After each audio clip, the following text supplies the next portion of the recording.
मैया भवानी की जय, शिव गुरु की जय, पार्वती मैया की जय, कार्तिक गणेश की जय। एक बार प्रेम से बोलो सच्चे दरबार की जय, एक बार प्रेम से बोलो शंकर भगवान की जय। हर हर महादेव, हर हर महादेव,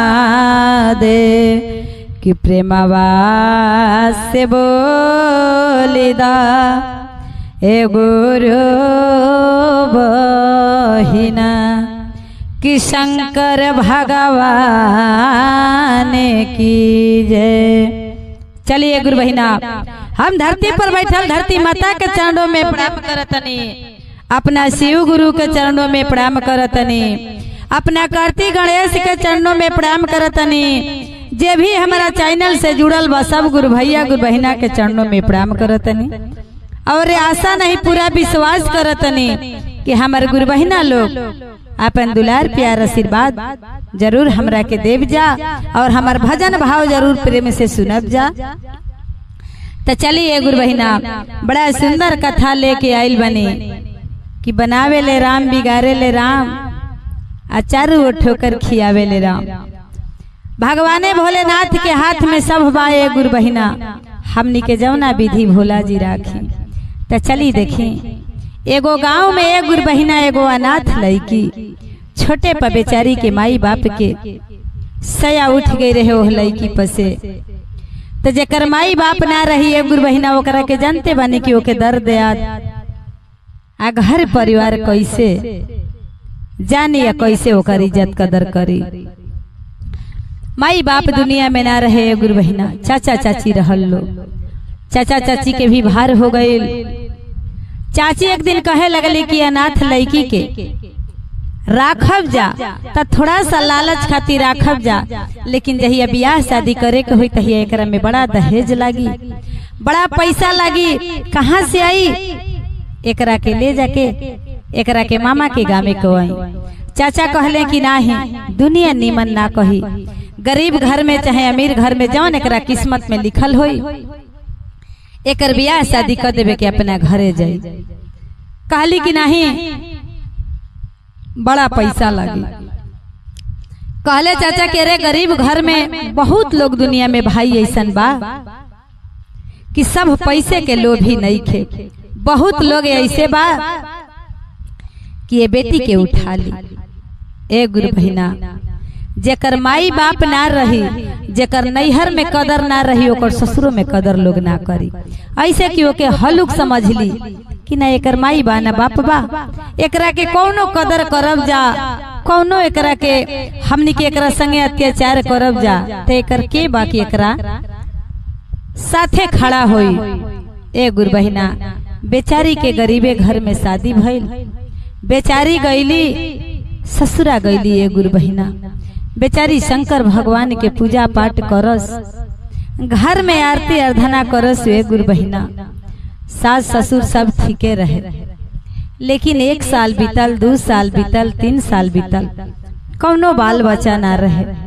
बाल बच्चा ना रहे। ए गुरु बहिना, बेचारी बाबा के दरबार में कहस कि ए बाबा, ओइजा ना माई बा ना बाप बा, एजा अगर जो हमार बाल बच्चा ना होई तो हई हमार सासु डाइन बिया, हमके जियते खा घोली, हम कहाँ जाई बे बाबा, हमरा के कौनो अलम नहीं खे, कौनो स्थान नहीं खे।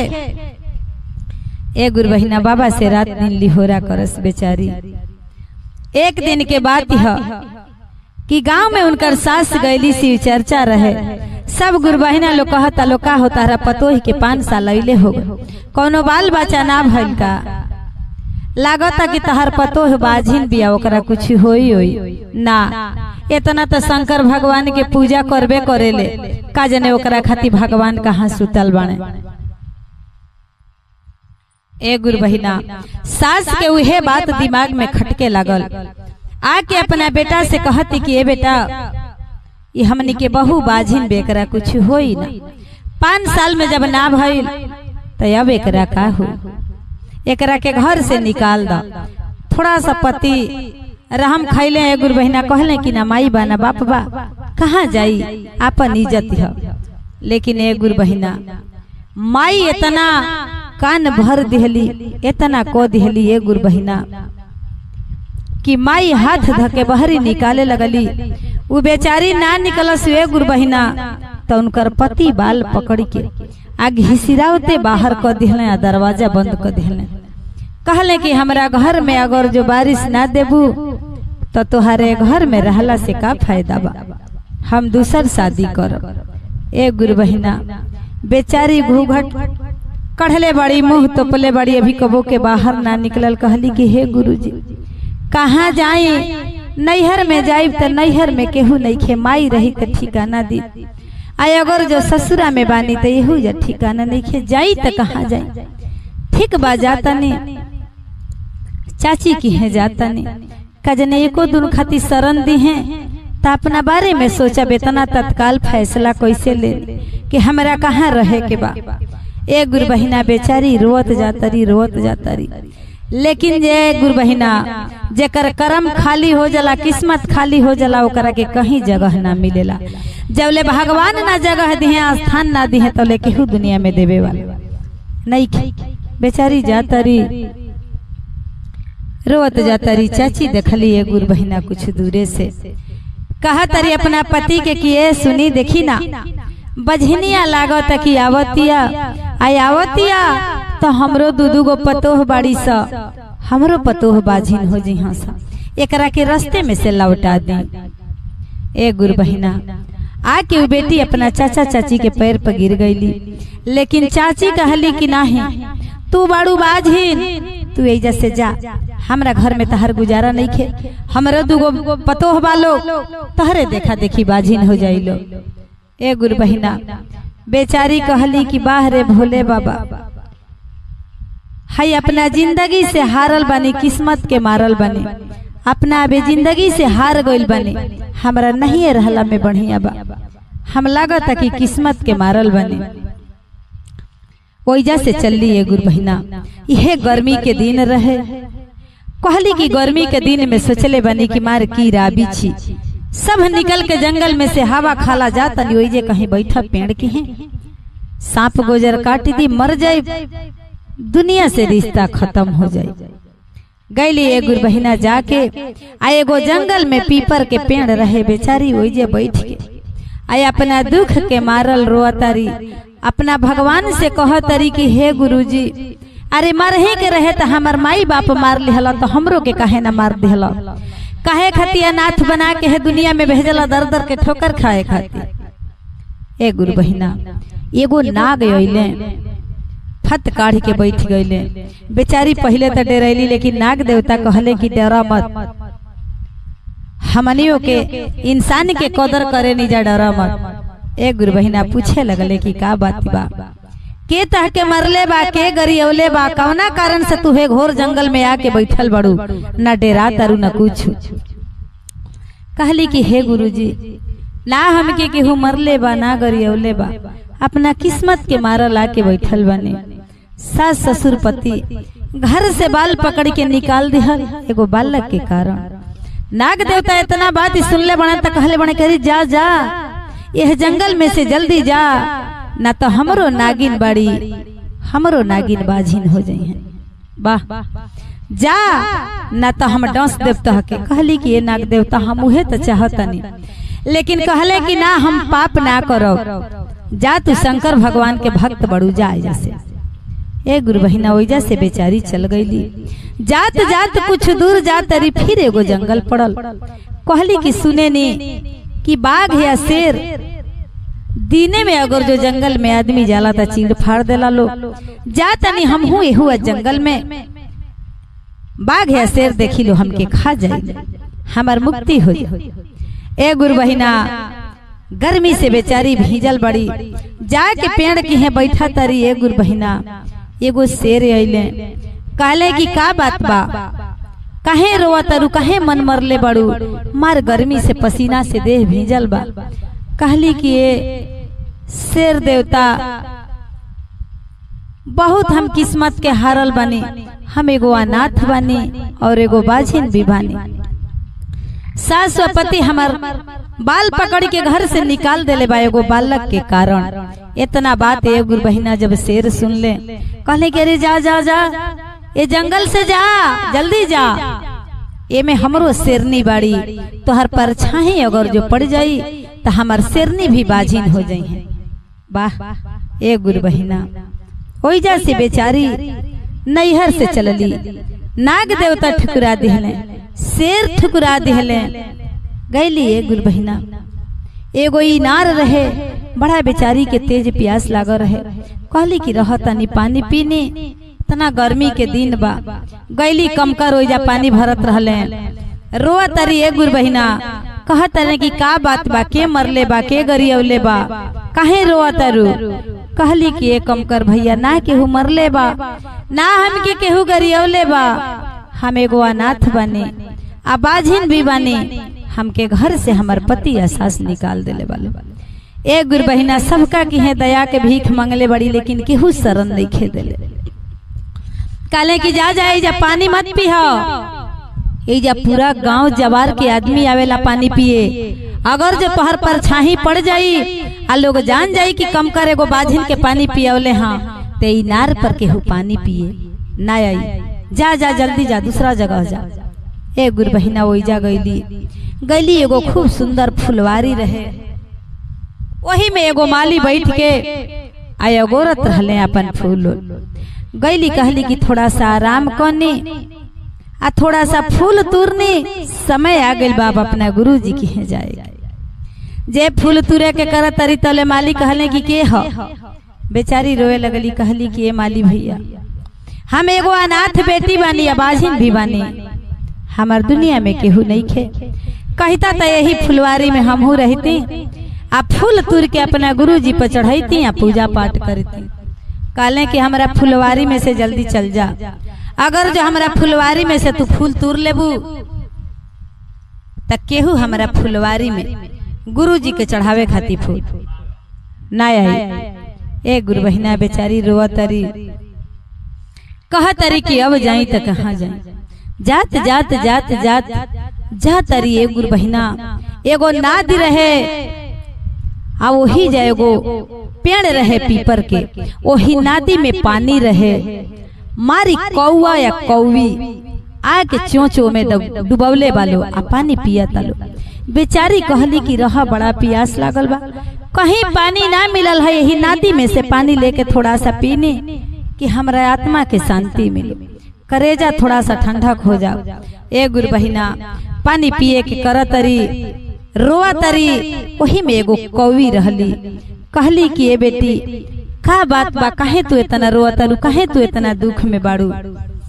कहली कि ए कौवी, हम एगो अनाथ बेटी बने, एगो बाझिन बने, नैहर के लोग भी ठुकरा दिहल, जंगल में गईनी है कि नाग नागिन काट दे उहो ठुकरा दिहल, शेर शेरनी ठुकरा दिहल, माली ठुकरा दिहले है फूल तुरत में, और कमकर भी ठुकरा दिहले है पानी भरत।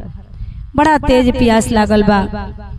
कवि कहली कि पीला, सब कौआ कवि हट गई लो। ए गुरु बहिना कहली कि पीला, अरे जकरा पर केहू ना होला ओकरा पर भगवान भोलेनाथ होले, तोहरा खाती हम साथे तोहरा बानी। ए गुरु बहिना, बेचारी पानी पियली, चल दिहली, संगे संगे वो कवि चल दिहली। गईली, जात जात कुछ दूर जात रही तो एगो शंकर भगवान के मंदिर रहे, जाके बेचारी शंकर भगवान के मंदिर में खड़े गिर गईली। कहली कि हे बाबा, जबले हमार प्राण चली ना जाई तबले मंदिर सब हम उठे वाला नहीं खी, रौरा से कुछ नहीं खी मांगो, बस अपना प्राण के अभिक्षा मांगतन, हम जिंदगी से थक गइल बनी।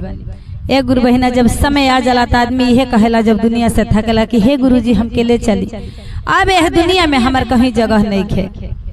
ए गुरु बहिना, शंकर भगवान जोगी के भेष में प्रकट भइले, कहले कि का बात बा बेटी, काहे रोवत रू। शंकर भगवान कहले, ए गुरु बहिना, अपन सरंगी बजावत रे, गावत रे, कहत रे कि के तो के मरले बेटी के अगरिया वाले अरे के अगरिया वाले हो कवनी करनवा यसुआ ढोर लाए राम। ए बेटी हो कवनी करनवा आई के गिरलू हो राम। कहले कि कौना कारण तू आके गिरल बाड़ू, के मरले बा, के गरियौले बा। कहतरी कि अरे नाही के हु मरुए गुरुजी नहीं गरिया वाले अरे नहीं अगरिया वाले हो अबाझिनी करनवा शरण में गिरनी हो राम। शंकर भगवान कहले कि सही बात बताओ, केहू न केहू जरूर तहके मरले बा, केहू न केहू तहके गारी देले बा। बाबा के दरबार में छिपावा मत, हम सब जानता नहीं। तब कहतरी गुरु बहिना कि सासु हमारे मरलिए गुरुजी नदी गरिया वाली नदी अगरिया वाली हो स्वामी हमारे घरवा से निकाल ले हो राम। ए गुरुजी स्वामी हमारे घरवा से निकाल ले हो राम। ए गुरु बहिना इतना बात हमार शंकर भगवान कहले बड़े। बेचारी हाथ में दुगो फूल ले ले बड़ी अपने भोला जी पर चढ़ावे खाती, लेकिन एगो देही पर कपड़ा ना रहे कि नहा के भोला जी के चढ़ावल। लेकिन हमारा भगवान भोलेनाथ प्रेम के भूखा हमें ई ना कि नहा के जल चढ़ा दो और मेवे मिश्री चढ़ा दो, दुखियारी जाई 10 दिन के नहले जाई बाबा के दरबार में गिरी तो बाबा उठा ली है। ए गुरु बहिना उ कवि जवन संगे रहली जाके अपन ठोर भोला जी के शिवलिंग पर पटक दिहली। कहली कि हे भोला जी इहे दुखियारी बेचारी नहीं खे रोवत, एकरा पीछे हमहू रोवत। बहुत हम अंडा देले बने, बहुत हमार बच्चा बा। ए गुरुजी हमारे एगो बच्चा में से मार दी, लेकिन वही बच्चा के एह बेचारी के प्राण दे दी। हमें अनबोलता जीव आपके शरण में गिर के ए बाजिन खाती दया मांगतनी। बहुत हमरा दया लागल बा। ए गुरुजी ऐसे कि हमनी के इतना बाल बच्चा बा कहीं खाए के नहीं खे, ए बेचारी जब यही खाती किस्मत के मारल बे तो हमारे एगो बच्चा मार दी, लेकिन ए बेचारी के गोद भर दी। भगवान भोलेनाथ कहले कि बा अरे एगो इंसान ले तो अच्छा एगो जानवर बा कि एगो इंसान के दुख समझता। कहले भोले बाबा कि जा बेटी देखा है सिरफल फरल बा, 5 गो सिरफल ऊपर से तूर लो आ सिरफल 5 गो तूर लो आ एको एगो एक दिन घोर के पी ली हो तो हर जीवन चमक जाई। ए गुरु बहिना पेड़ पर ऊपर सिरफल फरा रहे, वो बेचारी से भेटाए लायक ना रहे। कोई सड़ देने पेड़ पर चढ़ के अपना ठोरे ठोरे मार के 5 गो सिरफल गिरौली। आदमी कहेला ए गुरु बहिना कि दुख में जरूर केहू न केहू शामिल होला। 5 गो सिरफल गिरौली। ए गुरु बहिना कवि कहली कि उठा लो 5 दिन पीह। ए गुरु बहिना जब आदमी के जीव जरेला ना, आदमी कहेला कि जब दूध से मुंह जरेला तो लोग मठो फूंक के पिएला, डेराला की कजने ओहू से जीवा जर जाई। ए गुरु बहिना वैसे ही बेचारी कहली कि डॉक्टर के यहाँ जाए के बता का एक दिन दवाई खाए के बा, कोई दिन रहा मैं दवाइया एक दिन खा ली कि जल्दी से ठीक हो जाए। 5 सिरफल एक दिन फोड़ दिली। ए गुरु बहिना बेचारी भूखाई रहली को दिन के 5 सिरफल फोड़ के हमें शंकर भगवान के मंदिर में बाल्टी रहे। गुरु बहिना वही में घोर के 5 सिरफल के रस कुछ पी घली, कुछ कवि के दिहली पियवली। कहली कि ये कवि दुनिया में हमरा खाती माई हमरा खाती बाप तू ही बाड़ू, के जानता कि अगला जन्म में हमर माई हमके छोड़ के चल गईली तो यह जन्म में तू ही हमर माई बन के सहारा आयल बाड़ू। तोहार ये एहसान कबो हम ना भुलाई। ए गुरु बहिना बेचारी पियली अगर भौती हो गईली 9वां महीना में 5 गो लइका भइलन। ए गुरु बहिना पूरा बाबा के दरबार में हाहाकार मच गई। आदमी कहेला कि बाबा के मंदिर में देर बा अंधेर नहीं खे, हाहाकार मच गई। ए गुरु बहिना उ कौवी बेचारी जास अपना झुंड में जितना कौआ कौवी रहल बेचारी यह गर्मी के दिन में मारियाम अमरूद जहे से फल ले आवस वो बेचारी के ले भर ले रहस कहीं से दूध ले आके कि बेचारी के कोनो कष्ट ना होखे। ए गुरु बहिना इतनी बात जब पता चलल उनकरा पति के उनकरा सास के कि हमार औरत हेजे बिया 5 गो ओकरा लइका भइल बालू।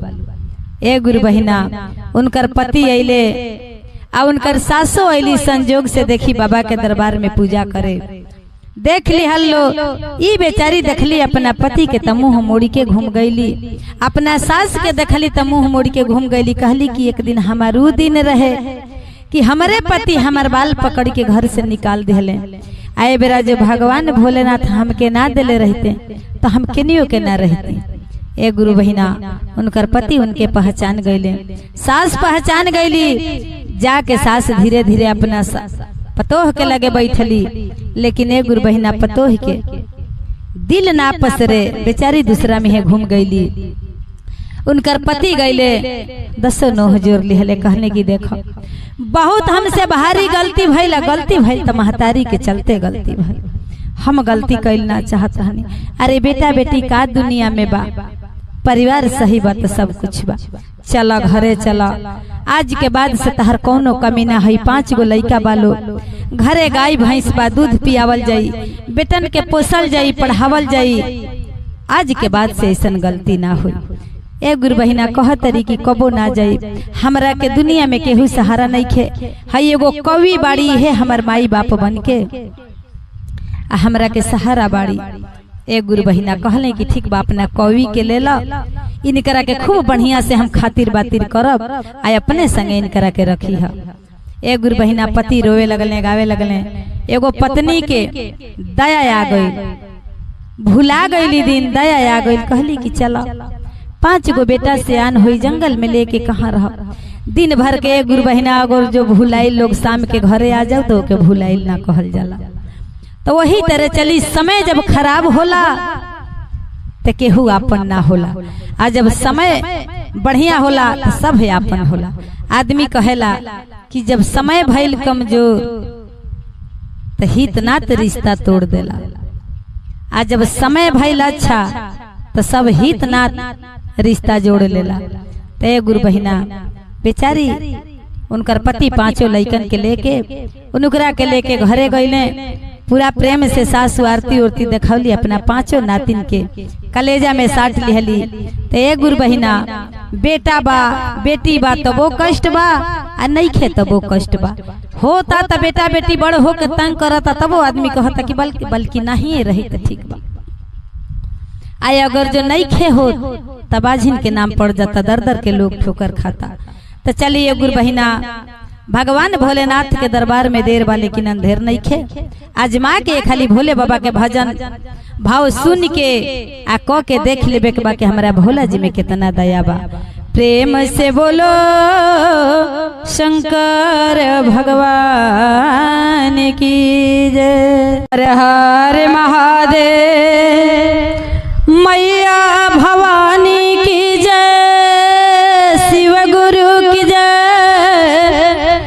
पार्वती मैया की जय, कार्तिक गणेश की जय।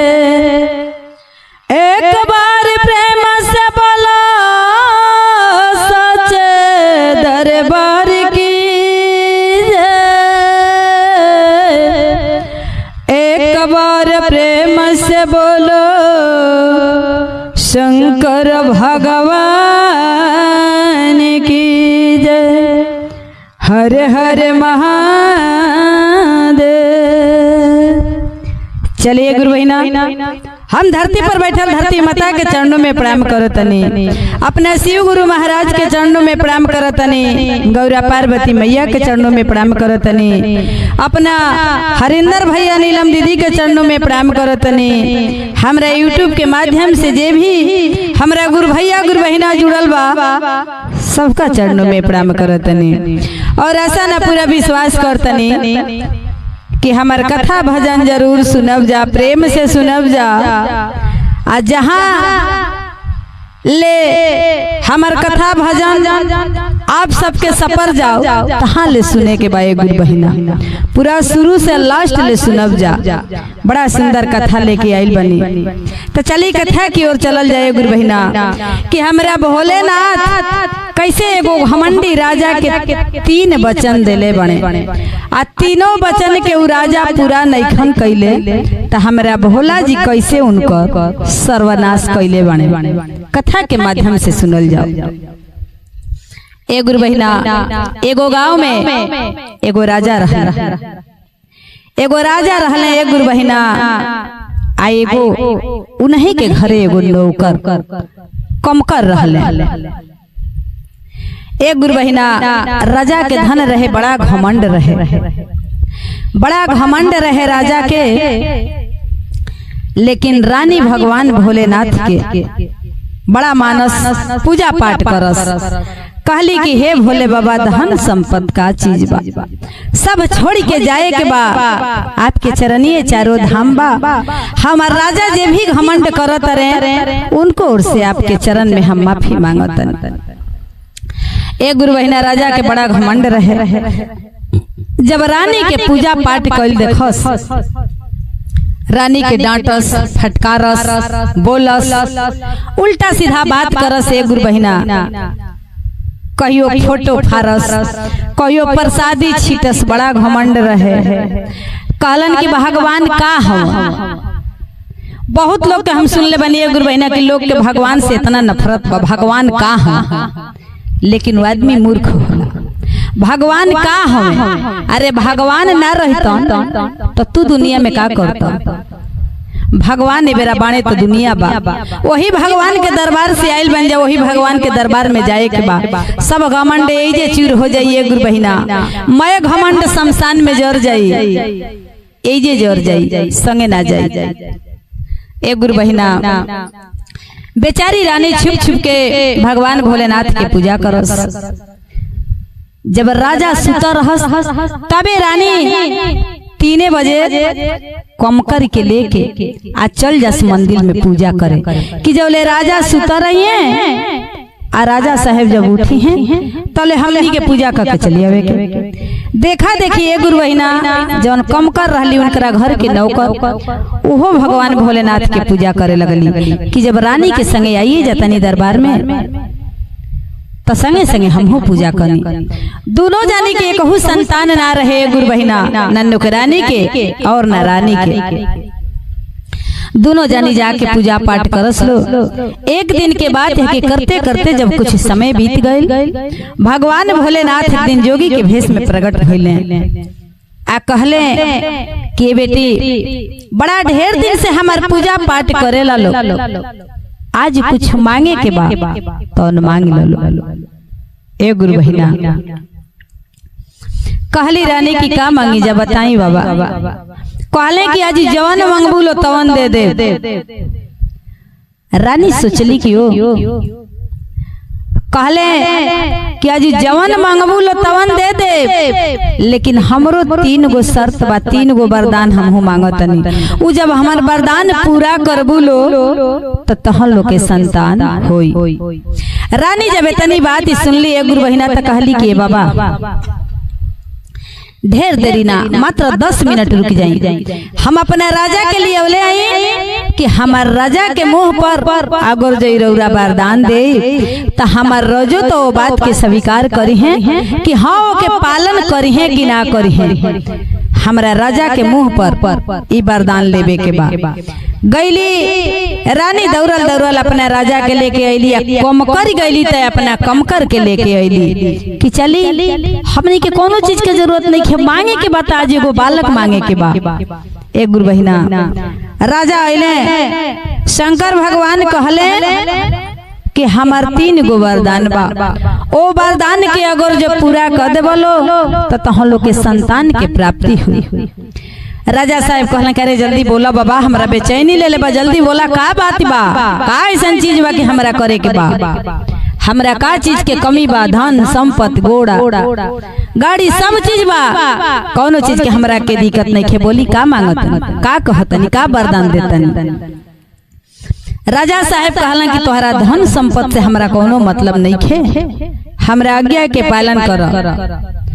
पहला वरदान शंकर भगवान कहले कि देखा, पहला वरदान तोहरा से कहतनी कि अगर जो पहला वचन हमार मान लीह, अगर जो यह गर्मी के दिन में केहू भिखारी पियासल आइल बा, अगर जो पानी मांग दे 1 लोटा, तो अपना धन के अहंकार में जरिहा मत, ओकरा के पानी पिया दी। पहला वचन बा, भगवान भोलेनाथ तहर मनोकामना जरूर पूरा करी। काले शंकर भगवान जब तनी बात तो राजा साहब कहले करे ई कौन बड़ बात बा, कौन पानी खरीद के ले आवे के बा, चला भिखारी आई तो पानी दिया जाए। दूसरा वचन है गुरु बहिना, काले शंकर भगवान की दूसरा वचन, अगर जो कोनो औरत के शरीर पर कपड़ा नहीं खे, फाट गइल बा, ओकर तन लौकता उघार बा, भिखारी गइल बिया बेचारी, एगो अगर जो तोहरा से वस्त्र मांगतिया तो ओकर बदन तोपे खाती एगो वस्त्र दे दी, लेकिन अपना द्वार पर से ओकरा के इनकार मत करी। कहले कि ठीक बा, हम तो इतना राजा आदमी बनी कि हम नौकर चाकर के इतना कपड़ा लाता दे देनी, ई कौन बड़ बात बा। दूसरा वचन है। तीसरा वचन शंकर भगवान कहले कि अगर जो केहू के बालक दरवाजा पर केतनो गंदा होखे, केतनो धूर माटी लगौले होखो, केतनो मोटा नेटा गिरावत होखे, केतनो गंदा होखे, अगर जो दरवाजा पर चल जा तो बच्चा से घिनैहा मत, ओह बच्चा के एक बार जरूर खिलैहा आ ओकरा के अपना हाथे कुछ दे दी। कहले कि ठीक बा, कौनो बात ना, तीनों वचन के हम मान लेने। तब कमकर से शंकर भगवान कहले कि तू मांगो। कहली कि ये बाबा, जवन उनकर कमी बा कि उनकर बाल बच्चा नहीं खे, उहे कमी हमरो बा। शंकर भगवान कहले कि बस त इहे तीनों वचन तोहरो मान लेवे के बा। आदमी कहेला कि जवन गति तोरी तवन गति मोरी, रामा हो रामा, तो उहे तोहरो वचन मान लेवे के बा। ए गुरु बहिना, तीनों जना, चारों जना जे भी बा, सब अपना अपना घरे गए। बाबा अपना दरबार में गए नहीं, राजा साहेब अपना घरे गए रानी के लेके, और कमकर अपना घरे गए। कमकर अपना बात के चलावे लगले घरे, अपना औरत से कहे लगले कि चले वचन के पूरा कइल जाई। ए गुरु बहिना, कुछ समय जब बीतल, रानी गर्भवती भइली। पहले भगवान भोलेनाथ उन्हीं पर परिचय लिहला, रानी गर्भवती भइली। ए गुरु बहिना, 2-4-5 महीना बीतल, राजा बड़ा खुश भइले। 9 महीना बीतल, जाके लइका भइल, बड़ा सुंदर लइका भइल। घर में ए गुरु बहिना जश्न मनावल गइल, छठियार भइल, पूजा पाठ भइल, सोहर मंगल भइल, चर्चा भइल, सब भइल। आज जब लास्ट दिने छठियार रहे, ए गुरु बहिना, द्वार पर बाजा बाजाता, पूरा हित नाथ दोस्त मित्र पूरा दरवाजा पर जुटल बा। वही बीच में हमरा शंकर भगवान अपन वचन पूरा करे खातिर चलले, भिखारी के रूप में झोली ले ले बने, काखी में एगो डंटा ले ले बने, एगो कमंडल ले ले बने, चल दिले। जाके दरवाजा पर राजा साहब के बैठ गए। राजा साहब के नौकर चाकर जब देखल, कहे लगल के बाबा जैसे जा जा जा, कहाँ से बड़ा जा, कहले कह रहे तनी राजा साहब से हमसे भेंट करा दो, बड़ा तेज हमरा प्यास लागल बा, हमरा मन करता कि तनी उनकरा आज लइका के बरहिया छठियार ह, उन्हीं के हाथे तनी हम 1 लोटा पानी पीनी। कहल लो कि राजा के हाथे। अरे राजा अपना राजमहल में बैठल बने वही हैं। एक गुरु बहिना भगवानों ले बड़ आदमी राजा हो जाता, भगवानों ले बड़ भगवान हो जाता। कहले कि हाँ तू जा एक बार कह दी। शंकर भगवान के भइल की बात तो मन परत हुई। जाके नौकर चाकर कहल राजा साहेब कहला कि भिखारी दरवाजा पर आइल बा, इतना बढ़िया बढ़िया हमारे हित नाथ दोस्त मित्र आइल बा, कहाँ से भिखारी साला हमरा द्वार पर आ गई, खेदा ओकरा के द्वार पे से खेदा। नौकर चाकर खेदे लागल। गुरु बिना शंकर भगवान कहला कि अरे एक बार तो मिला दा ना जा। शंकर भगवान राजा साहेब आइलन खड़ा बने कहले कि धक्का मार के खेदा, अगर जो ना जा तो 2-4 डंडा मार के दरवाजा पर से खेदा, ऐसे कि मैं हमर परोजे गंदा हो गई, कहाँ से भिखारी साला हमरा द्वार पर आ गई। शंकर भगवान गईले गुरु बहिना वैजा से गईले कमकर के घरे। आ कमकर और उनकर औरत गुरु बहिना अपना दरवाजे पे एगो पेड़ के छाए में गर्मी के दिन में बैठल बालो। शंकर भगवान गईले कहले कि ये बच्चा बड़ा तेज प्यास लागल बा। कमकर सड़ देने उठ के गुरु बहिना अइली और बाबा के चटाई बिछौली। कहली कि बाबा बैठी, बड़ा धूप बा, बैठ के आराम करी, हम पानी लेके रौरा के आवतनी। एक गुरु बहिना गईली कमकर अपना घर में से पानी लेके अइली, बाबा के पियौली। कहली कि ये बाबा पीनी और पी के आराम करी, बाबा बड़ा गर्मी के दिन बा। शंकर भगवान धन्य हो गए, कहले कि वाह जा, तीनों वचन तू ही जीतबू लागता। ए गुरु बहिना धन पावे खातिर सिर झुकावे के पड़ेला, मेहनत करे के पड़ेला, मेहनत के फल भगवान जरूर देले। आदमी कहेला कि मेहनत कर, फल के इंतजार मत कर, फल भगवान जरूर दिए, कर्म कर। वही परोज में देखी पार्वती मैया के शंकर भगवान कहले बने कि तू हो जा। पार्वती मैया की मैं साड़ी फाटल बा, कहीं बदने ने लौकाता, कहीं ओने लौकाता। भिखारी के पागल के भेष में गइल बड़ी, जाके दरवाजा पर बैठल बड़ी। नौकर चाकर से कहले बड़ी कि बाबू हम परोज में शामिल हो गई नी, बढ़िया बढ़िया सब पहन के आइल बा। राजा साहेब से जाके कहते एगो बढ़िया वस्त्र दे तन, हमको पहन लेते। जाके कहल लो कि राजा साहेब आज का भाग्य बा कि एगो भिखारी आई रहला, तो ओकरा के खेदाइल है, देखा एगो भिखारी नाइल बिया, मार कपड़ा उपड़ा फरले बिया। लेकिन राजा वचन ले रहला ने गुरु बहिना, लेकिन धन के अहंकार में बड़ा घमंड रहे। कहले करे कैसन भिखारी आ गइला, त आज हमर पूरा परोजे बिगाड़ दे। हाँ सही भिखारी खेदाओ के दरवाजा पर से कहला लो कि अरे एगो वस्त्र मांगत रही, कुछ खाए के मांगत रही, तो कुछ खाए के मन दिहलो मत, पानी न बस दरवाजा पर से खेदा लो। पार्वती मैया ना जस राजा होइले गुरु बहिना धक्का मरवा के और दरवाजा पर से खेदवा दिले। पार्वती मैया गईली कहली कि भोला जी, जहाँ भोला जी बैठल बने तहे गईली कमकर के द्वार पर रहो। काले भोला जी की देखा ना, हम तो एगो रहबे कइनी है, एगो भिखारिन कहाँ से आ गई। कमकर कहतरी कि अरे बाबा जाए दे, बड़ा भाग्य से केहू के दरवाजा पर केहू आवेला। एक भाग्य न सौभाग्य कहल जाला कि बड़ा भाग्य से केहू के दरवाजा पर केहू आवेला। बाबा गर्मी के दिन बजाए दी, कौनो बात ना। ए गुरु बहिना आके पार्वती मैया बैठली, कमकर गईली, पानी ले ली। कहली कि ए माई ली पहले है पानी पीने, तब कोनो दुख सुख बात करब, जा बैठी जा, छहा नहीं जा, बड़ा गर्मी के दिन बा। ए गुरु बहिना देखा तरी कि मैं पार्वती मैया के साड़ी फाटल बचारू हो रही। कमकर गईली घर में से, जवने रहे बेचारी के एगो कपड़ा ले ली। कहली कि ए माई ले हई पहनने, वो साड़ी के खोल के फेंक दी। ए गुरु बहिना दूसरा वचन भी कमकर जीत लेली।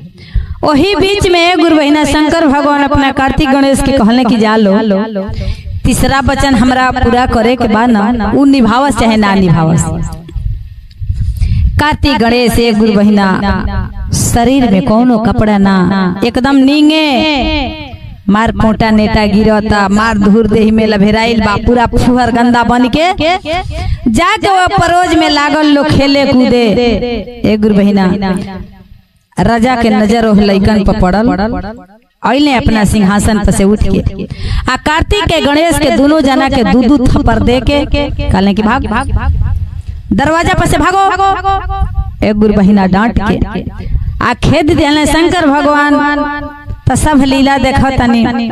कार्तिक की गणेश जी रोत लो कहत लो कि राजा साहेब इतना बढ़िया परोज बा कुछ हमनी के दे दिखाए के। फिर एक थप्पड़ जल्दी भागो दरवाजा पर से जल्दी भागो लो मैं इज्जत हमर पाही लगा दे हलो। एक गुरु बहिना कार्तिक गणेश रोत कैलो शंकर भगवान पार्वती जहाँ रहल जब कम कर देखली वो दोनों लइकन के रोवत सर दे दोनों लइकन के एक गुरु बहिना देह झाड़ी के गोदी में बैठा ले। कार्तिक के एगो जगह पर एगो जगह पर गणेश जी के लइकन के लगली चूमे चाटे। एक गुरु बहिना जेकरा ना रहेला उ जानेला घर में से सर देने बाल्टी में पानी ले ली दोनों जना के नहवाई धोई के बेचारी ओह चटाई पर सुता के पानी ले ली जौने रूखा सूखा रहे खाना ले ली और बैठ के अपन आचर डोलाओ तरी। गुरु बहिना दोनों बालक के भगवान भोलेनाथ देख के खुशी हो गई। पार्वती मैया भी देख के खुश भईनी। हमरा शंकर भगवान प्रकट भइले पार्वती मैया प्रकट भइली। कार्तिक गणेश सब अपना रूप में आ गए। जब कम कर देखली एक गुरु बहिना बाबा के चरण में जाके गिर गईली। कम कर गिर गईले पति पत्नी गिर गई लो कहल लो कि ये बाबा कैसे रौरा गरीब के घर में दर्शन दे दिहनी। भगवान भोलेनाथ कहले कि प्रेम अभाव आ पूजा धन से ना होला प्रेम से होला। ए गुरु बहिना काले शंकर भगवान की जा राजा के तब विनाश हो जाई लेकिन एक कम कर तीनों वचन तू ले लिहलू तीनों वचन के पालन तू कर लिहलू। जा आज के बाद से तोहरा गहन घर में बेटा के प्राप्ति होई आ धन संपत्ति से कबो कमी ना होई।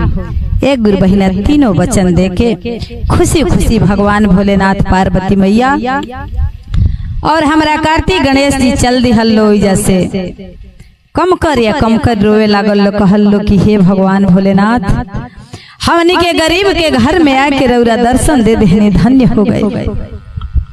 ए गुरु बहिना वही जैसे राजा के विनाश होखे लागल करते करते इतना भिखारी हो गए आ कम करके देखी घर में पुत्र के प्राप्ति भइल। धन संपत्ति घर दुआर शीशा वैसन चमकता। है गुरु बहिना त कभी भी सिर झुका के रहे के चाहे भगवान भोलेनाथ जरूर पूरा करिए।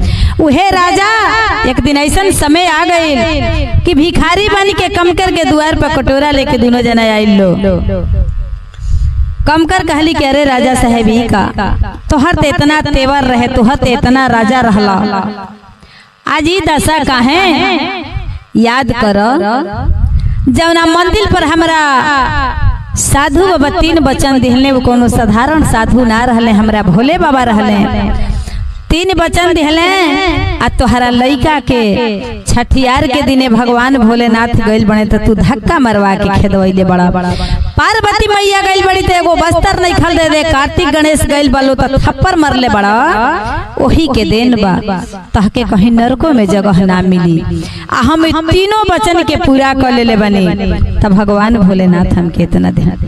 रानी रोवे लगली राजा से घृणा करे लगली कहली कि दुष्ट राजा बुरा में केहू के केहू ना साथ देला सही वक्त के सब इंतजार करेला। ये गुरु बहिना तो देखी रानी भी राजा के छोड़ दिहली कहली कि जैसन करनी वैसन भरनी जैसन करबा वैसन तहके मिली। आज से भी बा हम गलती नहीं की कैले बाबा के दरबार में जाके हम अपन मुक्ति बना ले बाबा के चरण में गिर के हम अपन क्षमा मांग ले। लेकिन आज के बाद से तोहरा से हम ना कह। जाके रानी बाबा के दरबार में गिर गई कहली कि हे बाबा हम कुछ गलती नहीं की कैले ना हम आपके अपना दरवाजा पर देखले बनी। आज के बाद से गलती सही माफ आपके चरण के धूल बन के रहा। हे बाबा जैसे वो कम करके 3 वचन देहनी हमके कुछ ना चाहिए बस आपके चरण में स्थान चाहिए। यह हमरा खातिर चारों धाम बा। ते गुरु बहिना बढ़िया जे भक्त होला, सच्चा भक्त होला, भगवान के चरण के जगह मांगेला कि हे बाबा आपके चरण में हमके जगह मिलो, कि ऐजा ना लेकिन ओइजा खाती इंतजाम करे के बा, आगे खाती अपन मुक्ति बना लेवे के बा। ते गुरु बहिना भगवान भोलेनाथ से यह कहे के बा कि हे भोला जी, हे पार्वती मैया, हे गणेश महाराज, जैसे वो कमकर के जीवन दान देहनी, दया बरसवनी, धन संपत्ति देहनी, पुत्र के प्राप्ति कैनी, वैसे जे भी हमार गरीब शिष्या होई, गुरु भैया होई, जेकर जौन मन में मनोकामना होई सबकर पूरा करब हे भोला जी। ऐसे कि रउरा देवों के देव महादेव हैं, तीनों लोग के मालिक हैं। आज ऐसे राजा घमंड कैले, जे भी घमंड करे भगवान हमरा भोलेनाथ होकरा के वैसे ही करस। तो चलिए गुरु बहिना, अगर जो हमार कथा अच्छा लागल होई प्रेम से सुन के हमरा अनीता यादव के डमरू भजन चैनल के और अनीता के सोहर के चैनल के लाइक सब्सक्राइब करब जा, अपन दुलार प्यार आशीर्वाद देव जा। प्रेम से बोलो सच्चे